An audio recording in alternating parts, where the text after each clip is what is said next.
So, eto na. Exciting. Meron tayong launch ngayon ng Organic Options Inc. natin. Ito yung ating joint venture savings at pang-pitong iteration na natin ito with Organic Options, no, for our social investors. Okay? So, ito po ay under our program siyempre, no, sa SEDP, no. Ano ba yung pagiging kasosyo kapag tayo ay sumali sa SEDP kasosyo? So, kasosyo translates to co-owner, at kapag kayo po ay naging miyembro ng SEDP Cooperative, pwede po kayong mag-participate dito sa SEDP Joint Venture Savings Program natin sa Organic Options Inc. natin, ano?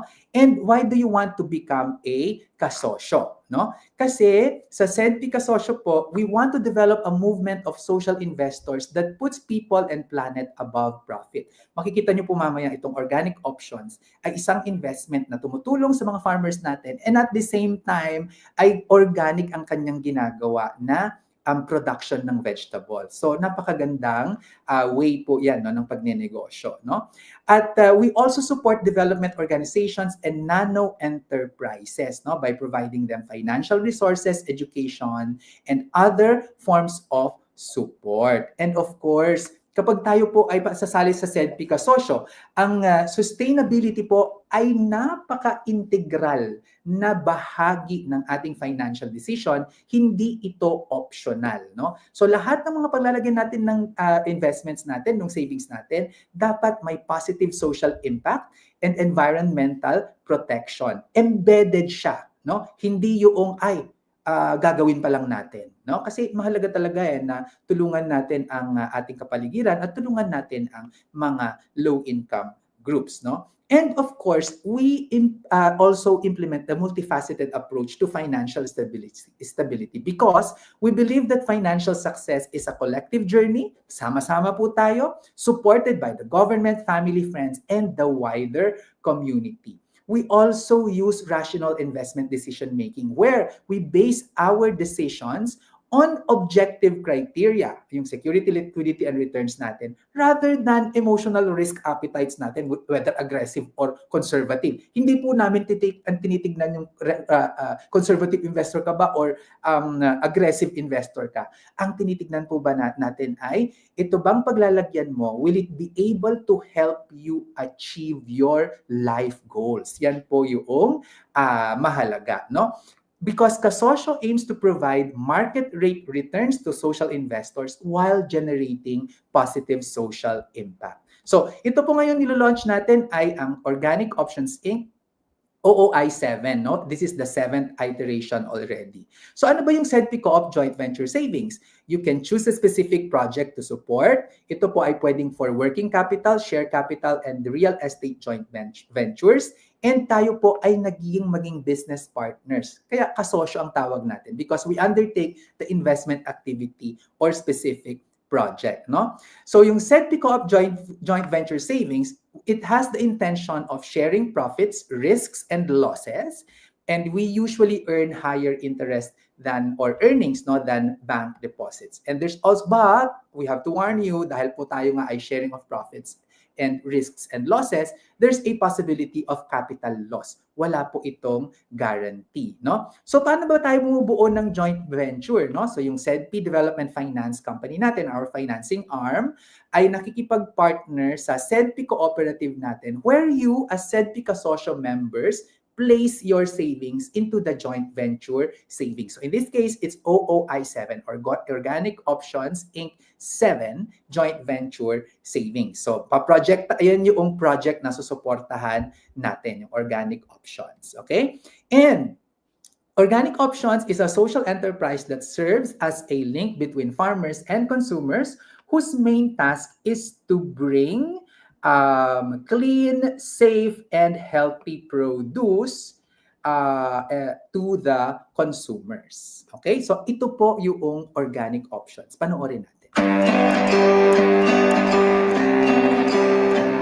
I'm Michael Melendres and I'm the President and CEO of Organic Options Incorporated. Organic Options is a company established in 2013. Basically, it's a social enterprise bridging farmers and consumers with the aim of making farmer entrepreneurs to produce clean, safe, and healthy food. And this is by way of organic production. When we partner with farmers, we provide by means of capacity building, contracts, and premium pricing. To date, we have partnered with more than 1,500 farmers. Right now, we have 74 distribution outlets, and we're planning to add 10 more until the end of the year. This is generating about 5.6 to 6 million monthly. We hope to grow this up to around 8 million by the end of the year. We have recently partnered with the producer of SM Bonus, and we will soon launch condiment product line which will be supplied to the supermarket outlets. And recently, we launched our online store, which is www.organicoptions.store. O, di ba? Social siya, di ba? Social na social. Ayan. Okay, yan yung organic options natin, no? So if you join the SEDPCOOP joint venture savings, ito yung ano niya, no? Ito yung vision ng organic options. We help improve lives of smallholder farmers through organic farming, and we ensure clean, safe, healthy produce which is readily available, no? So may 1,500 smallholder farmers sila na partner in Luzon. And ayan, ito yung maganda, nag-deliver yan sa iba't ibang mga supermarkets, ano? Kaya assured yung ating market, no? From 2014 to 2023, nag-grow na siya ng 8 times yung kanilang earnings ng kanilang sales. I think nung na-meet ko sila nung 2013 ay nasa mga 8 million lang eh. Last year ay nasa mga 80 million ang kanilang sales, no? The store count has increased from 20 in 2014 to 94 noong 2023, no? So nag-launch na rin sila ng kanilang online store at mayroon din silang mga sinusuplayan na cafes and restaurants showing growth beyond supermarkets. And ang purpose nito ngayon, bakit sila lumalapit sa atin, is they want to finance the expansion of their operations, no? So that it can continue providing source of income to farmers and protect biodiversity through sustainable agriculture, no? So ito yung OOI joint venture savings terms and conditions. Ang total amount po na available for joint venture savings ay 2.4 million. The maximum amount for fresh deposits is 2.4 million for new and existing investors yan. Maximum amount naman for reinvestment ng mga existing investors ay 1.2 million pesos. So this is on a first come first serve basis po, ha. Kasi yun nga 2.4 lang yung available natin. So, ang next po natin dyan, ang minimum po na savings natin ay 10,000 pesos and in multiples of 10,000 pesos, maximum of 500,000 pesos per kasosyo member. 1 year po ang term, quarterly ang payout, and open po ito sa mga SEDPCOOP members only, no? So kailangan po ninyong magpa-member pag hindi pa po kayo member. So ang return po dito ay 9% per annum, fixed based on diminishing balance. Okay? So meron po itong 3% na exit fee if ni-redeem ninyo before the contribution payout sa inyong My Wallet. Wala po itong guarantee, inuulit ko po. At if OOI misses repayment, member savers cannot withdraw nor transfer their savings. Kasi yun nga, di ba, profit and loss sharing tayo. But, ito naman ang masasabi ko dyan. Dahil 7th iteration na nga ito ng OOI 7. Perfect po ang kanilang pagbabayad. Admittedly, may mga times na nadidelay, a week or 2 weeks, pero nababayaran naman. At nangyayari yun usually kapag may bagyo, di ba, mga ganyan. At naiintindihan natin yon. At kapag nangyari yun, hindi tayo katulad ng mga bangko na ipe-penalize natin sila, ganyan. Hindi. Because tayo ay kasosyo members, kasosyo natin sila sa business partners, we share in their losses and in their profits. Sa hirap at ginhawa po tayo magkakasama, no?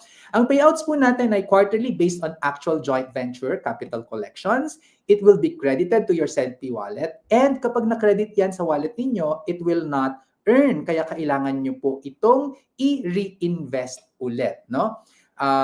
Yon, just to put in the benchmark, no? So yung OOI Joint Venture Savings po natin ay 9% per annum. Ang Pag-ibig MP2 po last year ay 7.1%.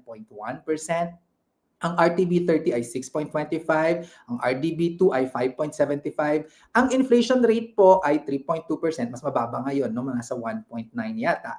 Ang PSEI naman ay 1.28% lang yung stock market, ano? Kaya saan pa, di ba? Ito nakatulong ka na, maganda pa yung kita. So, how do you join SEDP Co-op? Ang mga steps lang po natin dito is to accept the terms and conditions kapag tayo ay nag-sign up, pay the share capital and membership fee, and create your SEDP Kasosyo online account.